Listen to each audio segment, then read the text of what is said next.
fuck do you want?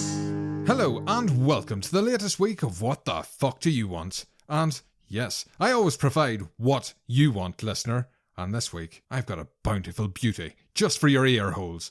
I have the one, the only, the Bazza. Hey, how you doing, punk? You alright? Fucking better for seeing you. What's happening? Not an awful lot. Just hanging about in Pure Day Gaming and listening to the actual silence as everyone's sort of waiting on stuff to happen, but nothing happens. Everyone just seems to just let it slide. But you wouldn't have heard me on anything else. This is me losing my podcast virginity, so to speak. Oh, I love taking a little pod cherry. Pop it while you can. Nary a phone call later. Make sure I get home before midnight, and don't feed me after midnight either. Bit like a gremlin. Bless you. A little beast. Pocket-sized. Adorable. Baz the Beast. Oh, hang on. That's my crime watching it. No, right. Move on. Let's It was. Nothing was proven. So, yes, people wouldn't know your voice from other podcasts. That's refreshing. Bit of a bastard man on Discord, are we? I wouldn't say. It depends really what channel you see me on. I know you're not much of a sports fan, so we'll not talk about that. But I've had a few fallings out with a few folk over there. You wouldn't fall out with anyone. Well, I sort of have. But then I'd make it up a wee bit later on, and then we're all friends again. So it feels like Pikmin, where I kick them and then bring them back again. There we go. Throw them in the water just to watch them drown. Save them at the last minute. Aren't I a good lad? And yes, you also hail from the glorious little nation. Yeah, I'm a Newry man originally, just outside of Newry, a tiny village called Lurganere, 5 miles outside, and then moved over to Scotland in '97, and then just stayed. Never went back. Do you not think about coming back? We need you. Everyone keeps saying that. Everyone keeps saying to me, when are you coming back? I remember my first ever vote over in Scotland in '98, and the voting card was handed to me, and I was a lot slimmer than I am now, and I had a bit more hair, and a deeper voice, a less toned of it for the Scottish nation, and I scared. They do scare easily, those kilted English. They did, and I scared the woman at the polling booth when I said to her, "There is a distinct lack of Sinn Féin on this voting form," with this complete stare down. And that was back in the day that Sinn Féin weren't having their voice over on British TV, if you remember back in those days. So she was really worried that an actor was going to come in and do my voice for me. I think that's what she was expecting, rather than what she got. Where the fuck are the subtitles in this, boy? Exactly. And that's someone who grew up watching Ramsay Nesbitt in her case. So Sinn Féin don't have any ministers or presence over in Scotland yet? No, they don't. So that feels like a gap in the market. It does. They've got less than the Tories. That's a disgrace. Yeah. They don't really want their independence at all, do they? I'm not sure they do. But then, this could be a very different podcast if we go down that route. Could we fit that into half an hour? Well, there was a thing called the No. Well, before we get on that, will we do the subject at hand instead? Yes, we will. We will do the subject I can't recall if we checked in. Are you okay? You look fantastic. I'm okay. In fact, I'm better than okay now. Oh, that's it. That's what I like to hear. The conviction. Well, we'll move on. Bazza, what the fuck do you want? I want some new series of 24.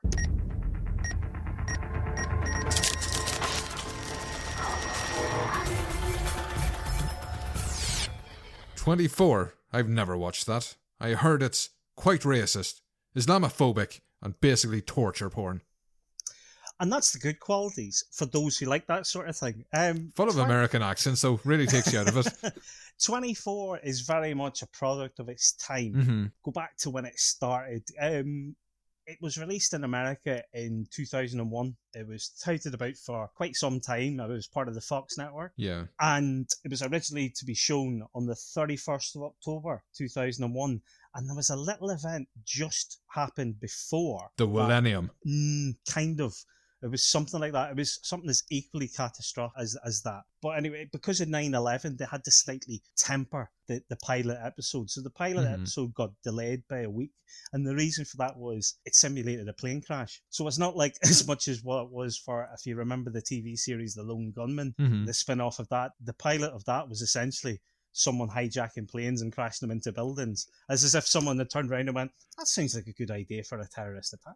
If we could use that. Yeah, we could. So But, yeah, they had to take it back and sand off a couple of edges. yeah, they had to change one of the scenes to make it sort of like it was a suggestive run rather than showing the sort of the full thing, almost like soft porn to give you that kind of feel. I like the feel of soft porn, yeah. It's really good. So the whole concept of 24, really, it's a day in the life of Jack Bauer, which is played by Kiefer Sutherland, and each episode takes place over the space of an hour. So the episode titles are quite unique in terms of 12 a.m. to 1 a.m., 1 a.m. to 2 a.m. There's kind of a theme going here. See if I can connect the dots without having watched it before. Well, funny you should say that. I lent the box set to a mate of mine at work. He's an older fella. Name's Charlie. If he's listening now, I'll be surprised because he's been dead for 6 years. But anyway. Hello, Charlie. So Charlie, I lent him the box set, and he said to me the next day, he goes, "I watched the first two, Baz, and I watched 12 till 1, and I thought, right, I know what's going on. And then it jumped till 4 till 5. And I don't know what's happened." And I went, "Charlie, did you watch one episode in disc 1, took it out and put in disc 2 straight away?" And he went, "Yes, that's as it's done." So we'd missed out the next 3 episodes. So he's almost on a time warp, a time loop as it is. Oh, I know what happens now. Or maybe Charlie wanted to simulate, well, these are the 3 hours of the morning that I get blind drunk. And so he was living out what he would do in his day. So maybe like a more of an interactive 24 sort of thing. Warm pool of vomit. The story moves on. Exactly. Did he give back the box set before he died? He did. He did indeed. He didn't get buried with it or anything. No, it wasn't even declared in his will. I didn't even have to claim inheritance tax for that. So Silver linings. There was indeed. There was indeed. His daughter was... Anyway, moving on. Each episode takes place over an hour, and it's done in events occur in real time. So the start of the episode is an opening monologue. There's not even a title sequence as such. There's more like just kind of the digital clock 24 appears. There's no long-winded like Baywatch 3 minutes or slow motion or anything like that. I guess this really must have struck a chord because even though I've never watched the show, I've seen it parodied that often. Like I can hear the 24 noise. Yeah, it's become so key in sort of TV history, I suppose. It's the longest running espionage style TV show at the time. Certainly at the time it finished in 2017. It beat Mission Impossible TV series, and I think the UK one, the Avengers TV show from back in the 70s. So it ran for 8 full seasons. It also had a comeback of 12 episodes, and then they had a spin-off called 24 Legacy a few years later, which didn't have any of the original cast members in it. It was a completely separate storyline, but still in the counter-terrorist unit, or CTU universe, as they call it, within 24. I was going to say, with the episodes all being an hour length, I'm guessing it took over the one day. That's what the 24 was for, yeah. Yes. So, aren't I clever? So... They were all conjoined. It was an overarching story. Yes, it was. It was very much like there's sort of a meld of strands of storylines that come in. So there's sort of like, it's difficult to kind of talk without spoiling it. So there are going to be spoilers for series 1 on this, but it is going to be a case of you've had over 20 years. Yeah. It's all available on Disney Plus, or other providers are available if anyone wants to do that. But if this gives you a taster, it's not like you're spoiling the entire thing. Exactly. Now, the opening gambit of 24, it starts off at midnight for it, and Kiefer Sutherland is sitting with his daughter, Kim, playing chess. And then his at wife, midnight? Yeah, playing chess at midnight, yeah. Rock and roll. Yes, indeed. There's other things you could play at midnight. There's Uno, there's Destiny 2, there's... You wouldn't start a game of Monopoly at midnight. There'd be... It's cutting it. Probably Cluedo would probably be best. You know, best in the Irish family house. You know, there's bound to be someone who'd be dead in an Irish Catholic family, especially the Christmas gathering. Yeah, the odds are... They tossed it over. Fuck this, I'm going to bed. Exactly. The Reverend Green, those Protestants, up to no good as usual. Oh. So, Terry Bauer is Jack's wife, and within the course of the episode, you learn that Terry and Jack had separated and are now back together trying to work things out. The daughter resents the mum for the breakup, etc. And then Jack gets a call from his work, CTU, to say, you've got to come in. There's a threat assessment on an assassination attempt on a presidential candidate called... David Palmer is the president. And David Palmer as a character would be a pre-Barack Obama. So it predates the Barack Obama regime in terms of that. So black man, he's running for the California presidential primary campaign that day. Mm-hmm. So it's a signification of it. And because it's a whole key part of the process, there's an assassination attempt on his life, and the hit is going to be today, so there's high confidence. So Jack gets called into work, and he's told that not only is there an assassination attempt potentially on David Palmer today, there is also a mole within the CTU leaking the information, working with the terrorists. Fucking called in at midnight, away from his chair, and landing that in his lap. I hope he gets time and a half, maybe even double time. Fucking better. Yeah. Yeah, you just stand aside and say, fucking let him get shot. What do I care? Yeah. I mean, he's probably high on life. He's beating his daughter at chess. Probably deleted scenes has her doing an arm wrestle with his toddler kid who was caught out. I don't know, whatever he's doing. Put through the wall, just.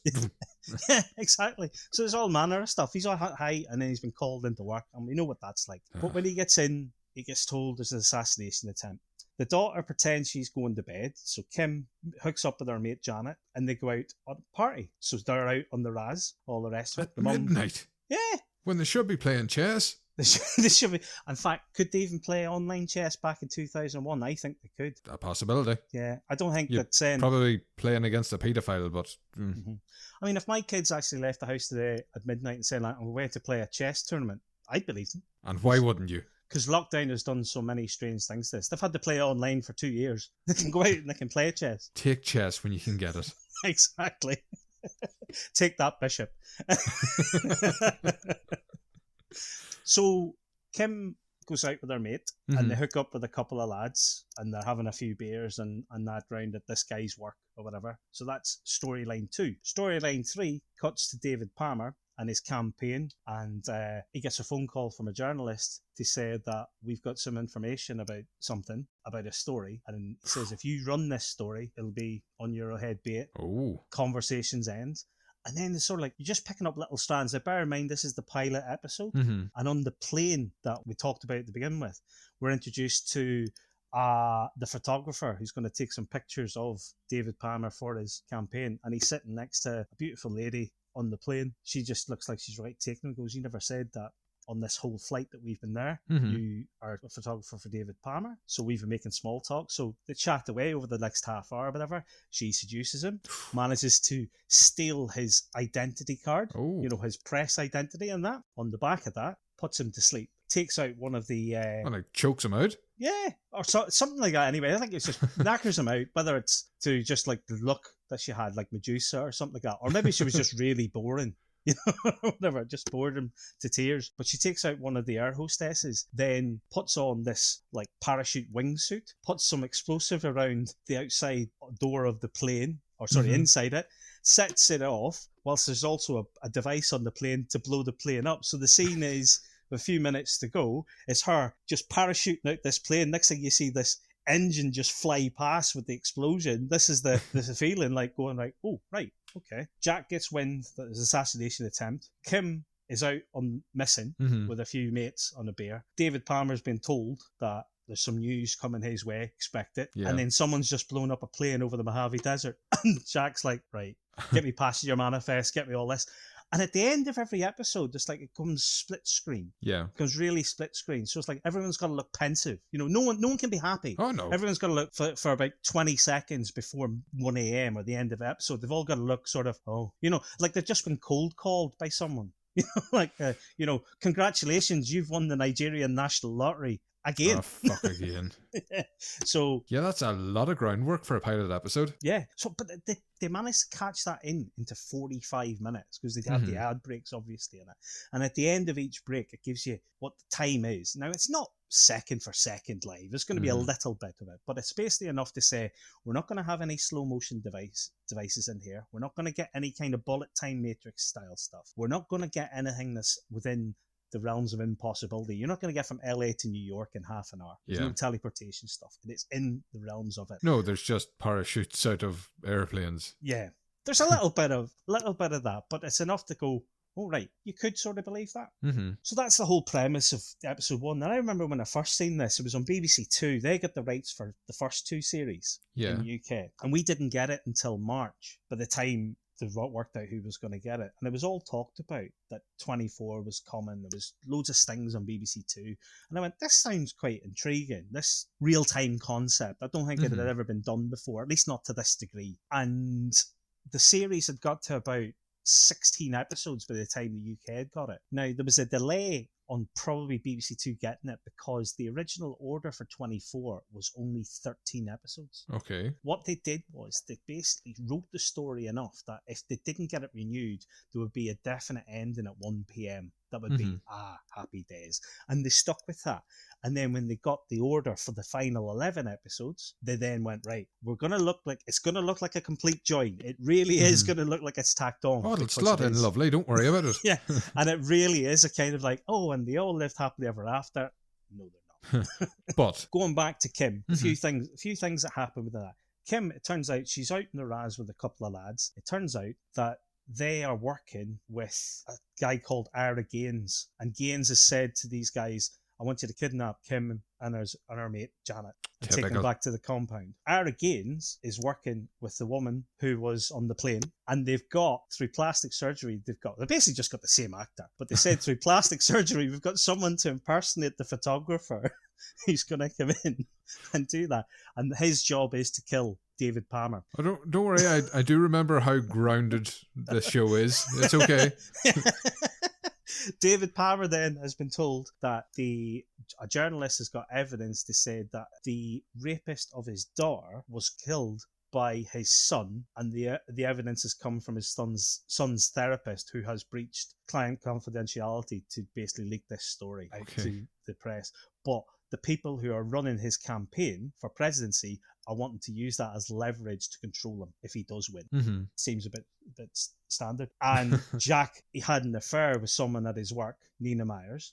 Nina is his second in command. Oh, so she's still knocking about the scene? She's still knocking about and all the rest of it, right? So it's about 3 or 4 or 5 episodes before you get to the first twist. So you've seen all these different characters and seen how they all interject in that. And then it's Janet and Kim manage to escape the clutches of the two guys. And Janet gets hit by a car and gets taken to the hospital. And the father of Janet and Terry, Kim's mum and Jack's wife, they then go to the hospital to see if they can speak to Janet, but she's in a bad way. And then Alan turns around and says to Terry and Jack, saying like, can I speak to my daughter first? You know, and that. And you go, okay, yeah, that seems all right. The dad wants to make sure the daughter's all right. So we got cut to the scene where Janet's lying in a hospital bed, oxygen mask, she's really weak and all the rest of it. And she says, Dad. And I go, yeah, you've had a long night, Janet, have you? And Janet goes, who are you? So it's not the dad. So I was like, who's this? I thought you were going to say they had plastic surgery and somebody looked like her dad. Yeah, it's going to be like Total Recall where they just like put the finger in the air and then make it all mad. So the first twist is this guy who's pretending to be the father of one of Kim's mates. Who's he working with? What's his game? And then it just cuts on from that. And the one thing that BBC Two did really great was after that episode, they said, well, you want to watch the next one? It's on BBC Three, so you can watch it. So they were always a week ahead if you waited for BBC Three. So you could watch one episode on BBC Two. It became appointment TV. Everyone at work was talking about it. It was Sunday night. Everyone loved it. And that's one thing I think we lack now with Netflix and with on-demand services. I think the last programme that we had was appointment TV was probably the last couple of series is A Line of Duty. That was, you know, everyone was sort of watching. And even that had kind of stretching the work. Because I have noticed Disney are a bit more fun than any other streaming service to do the weekly thing. Yeah. And you do miss that water cooler, get around to talk about it before the next episode comes out. But then obviously with Disney Plus and with Netflix, it's even when they do weekly, it's released at like midnight. Look at Sky with Succession and Game of Thrones and The Last of Us. And if there's something you enjoy, you daren't look at a social media feed. Well, that's it. But then they make it available at 2 a.m. And so you're going like... I'm not playing chess anyway. I'd watch it. You're probably beating me then, eh? You've taken my bishop again because you move sideways. With both hands. You monster. But the thing about with 24 was it was 10 p.m. BBC Two Sunday night. That's it. It was the only time you got to watch it. There was no catch-up service. You had to watch it or record it. And like you say, it was the water cooler moments. One of the key things about 24 as well is the storylines intertwine then, and it all becomes that. So it turns out that the guys who kidnap Kim are kidnapping Kim to blackmail Jack to then kill David Palmer. Yeah. And the whole background of Ira Gaines is he's been hired by the Drazen family, who are introduced halfway through. The Drazen family were taken out by Jack's previous unit a couple of years ago, and an operation called Operation Nightfall that happened in Kosovo. So it's all told within the program. And they said, it's not just suddenly turns up out of the blue. Yeah. It's built up throughout the series. So David Palmer's going like, Jack Bauer, I've heard that name before.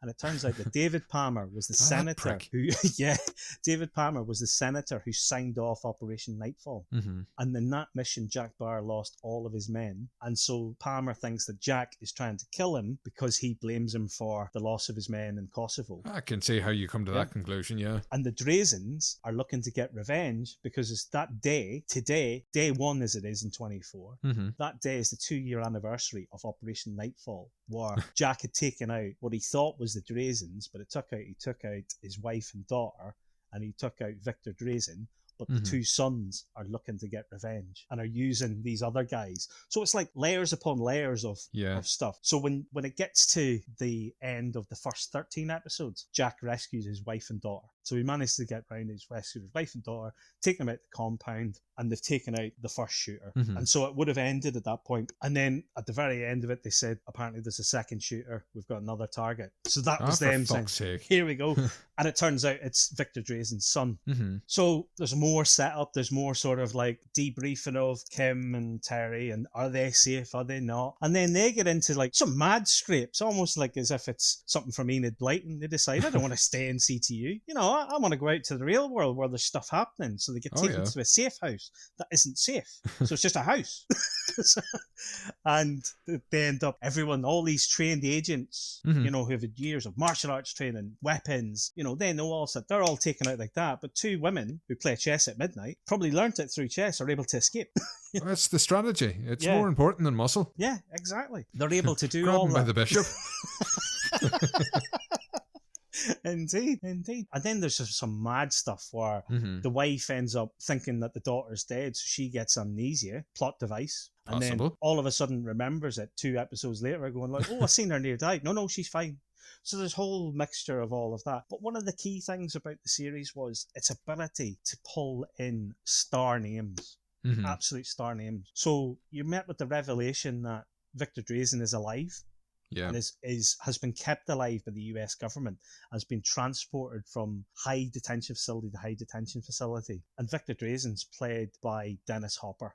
So they revealed Dennis Hopper as Victor Drazen, and you're going, wow, star power. And is that the first series? Yeah. This is all series 1. Dennis Hopper as Victor Drazen. That's a great name to get for a first series. Yeah, and I think it was because of Keith Sutherland, because of his ability to know these people, obviously through his dad as well, to get someone of that caliber to just even put on a dodgy Eastern European accent and stuff like that. It ends up more attempts on Palmer's life, more attempts on the wife and all the rest of it. And it cuts to the fact that Drazen then gets Kim in the last episode. And we find out at 11 p.m, just before the last episode finishes, that the mole in CTU was Jack's second in command, Nina Myers. The entire series has just been completely blown apart at 11 p.m. And you went, what? But she's been helping him all. Yeah, for something to cause that mental stall too. Yeah. No, it can't. No, what? It was very much like the first time you saw it was utter jaw drop.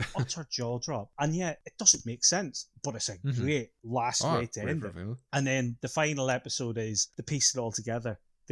Jack tries to get Kim back. The Drazens are trying to lure Jack in to kill him, and there's a fantastic scene halfway through the episode where I think Keith Sutherland is fantastic as Jack Bauer. He just makes the role. There's one bit when Nina Myers phones him to say that Kim's been found floating dead in the water at the port in Los Angeles, and Jack just breaks down, just completely in tears, hangs up and all the rest of it. But we know that Kim's alive, but he's been told that he's dead.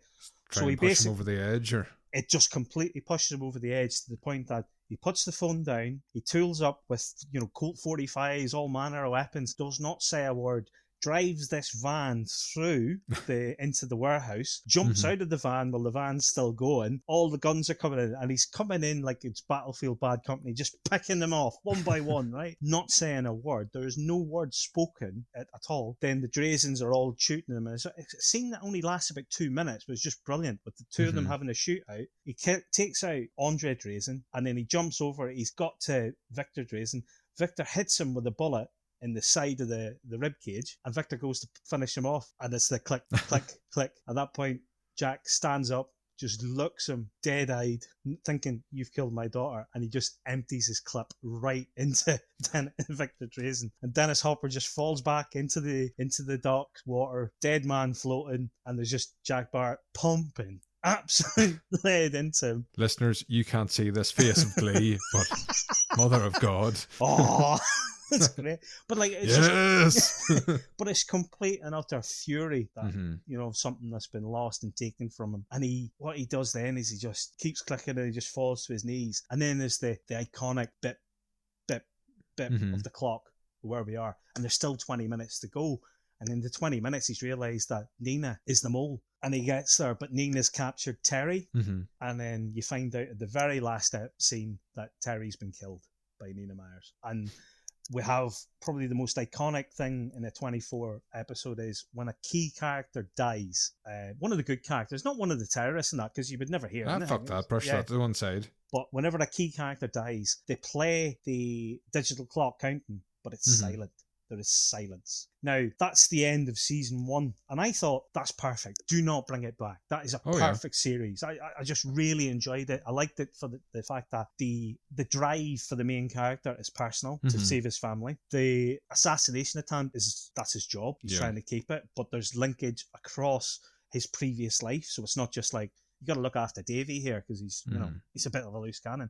It's like, he's the reason why you're in this shit. And for everyone else around it in LA where it's set, everyone is oblivious to it and it doesn't impact them. So if Jack loses his wife as he does, it only impacts the surrounding one. Yeah. Now, when they said they were going to do season 2, I went, oh no, you cannot do that. Season 2, they went very different and decided to go with more threats across America. And that's where it comes the whole thing that probably looks quite dated now. I've watched all 9 seasons with the youngest boy, Sam. Sam's 14. And how did they stand up in a rewatch? They still stand up. There is a few things that you go, and even back when you watched it, they name us the Middle East and they don't name countries. They go, it's officially no country is affiliated with this terrorist group. Unofficially, and then there's a bit of paper and they go, all right.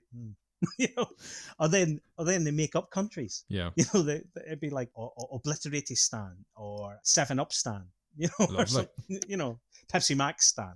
But then in later series, it's sometimes the threat is Russia. so you watch it now. That could fit. Yeah. Yeah. So if you were going to bring it back, who would you have? So when you have it as Russia, you go, oh, okay. Right, and some of the threats are that. So the threats in later series, and this isn't going to spoil it because you would see it in synopsis of the series anyway. It's a nuclear attack in season 2. In season 3, which I think is probably the best series in terms of its ingenuity, it wasn't a bomb threat. It was a virus threat. Someone was going to release a chemical agent. Oh, fuck. Yeah, and this was in 2004 when it came out. So it was something very different, and it just had a different kind of threat. It was the unseen part. It was done really well, and then it sort of lost its way a wee bit. Maybe season 5, season 6, but it came back remember the writer's strike in 2008. I do, yeah. So I think someone had mentioned on a Discord group that Heroes really struggled on season 2 because they had a curtailed episode. I remember it was South Park because they had their own writers. They didn't use the guild, were able to survive during it. Yeah, there was quite a few that did. Now, 24 took the decision that we'll just postpone it for a year. So they said, well, what we'll do is we'll just make sure that season 7 comes back with a cracker, and they did. They basically they were able to get a full year to work out a proper day. I had a list of questions here, and you've fantastically answered them all without having to be asked. So, very concise. Well done. Brilliant. The fantastic guest. The only thing you didn't answer, are you into torture porn? Is that a thing that tickles one's pickle? No, it doesn't tickle my pickle, as Jess from Pure Dead Gaming has coined, and I think she should get the royalties for that and that alone. No Craig for that. Oh, certainly not. Wouldn't have an original thought in his fucking head. Not even a little badminton racket to the plums? Not into that? No, not since that one time. You don't know until you try. Well, that is my philosophy in life, but that's also got me barred from every Asda in the Stirling area. Well, thank you for bringing that to the table. Sadly, I will probably have to butcher this episode to fit it into half an hour, so don't be offended. I'm not offended. But it's been an absolute fucking delight. Hopefully you'll come and tickle our ear holes again soon. I will indeed. If you'll have me. Always. Baz, until next time, get fucked.